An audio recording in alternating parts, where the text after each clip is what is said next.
Today I'll be presenting on the effect of varying sampling fraction on estimate precision and computation time within the trusted research environment. These are the preliminary results from the project CCU 002 and 205, and I'm presenting on behalf of this team.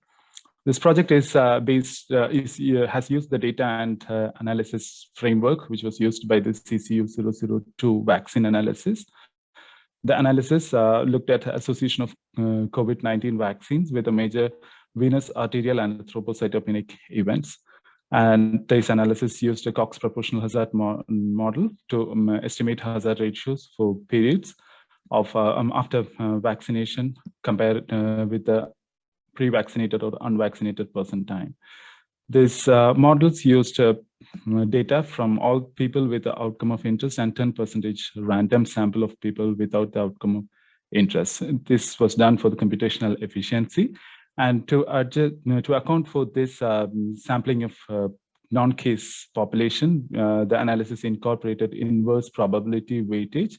It's a method to recreate the analysis on the whole population by introducing weightage appropriate to the according to the sampling probability of each individual. And the confidence interval was derived using a robust standard error. In this particular analysis, we chose pulmonary embolism and portal vein thrombosis as representative events for common and rare event.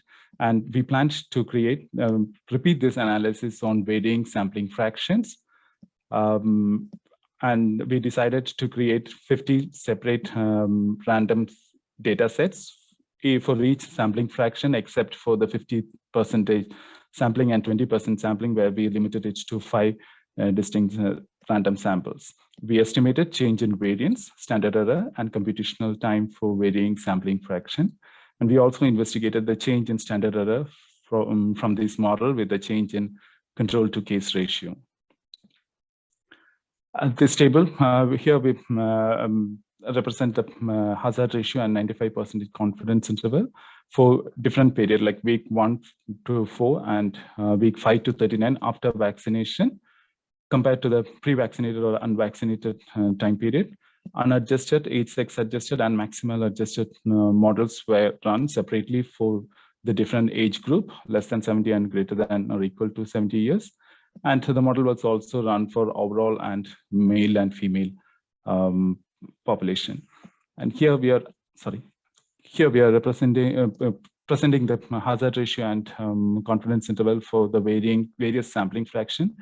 And this is for the effect after exposure to the COVID vaccine developed by AstraZeneca. Here we can see that the hazard ratio and 95% confidence interval are almost identical for the different sampling fraction from 50% to 0.1% sample.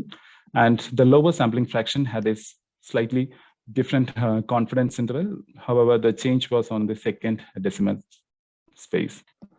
And the similar trend we can see on the effect after the vaccine developed by Pfizer, after exposure to the vaccine developed by Pfizer. This table gives the time taken for the completing a single set of analysis. A single set of analysis comprises the estimating hazard ratio for week 1 to 4 and week 5 to 39 after vaccination, comparing with the unvaccinated and pre-vaccinated time period. And each analysis was done for both the vaccines, and the analysis separate models were fit for the different age group and also for overall and male and female separately. So as we can see that when the sampling fraction is going up, the time taken for completing the analysis also increases. This is time in minutes. And also once the adjusted models were taking slightly longer time than unadjusted models. However, we can see that once the sampling fraction is going below 1%, there is hardly any advantage in terms of computational time. And we also investigated the change in what drives the change in the standard error. And we plotted the ratio of standard error to the standard error of 20% sampling. And on the x-axis, it is the control to case ratio. Here, for the common, the upper panels represent the effect on the common outcome, whereas the lower panels represent the results of analysis done for the rare outcome.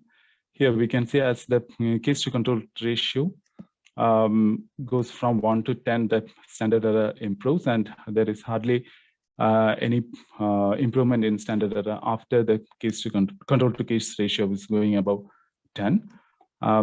In regards to the analysis for the rarer outcome, it was we are still proceeding to a lower sampling fraction to bring the control to case ratio closer to 10, and we are expecting a similar other relation as we have seen in the common outcome.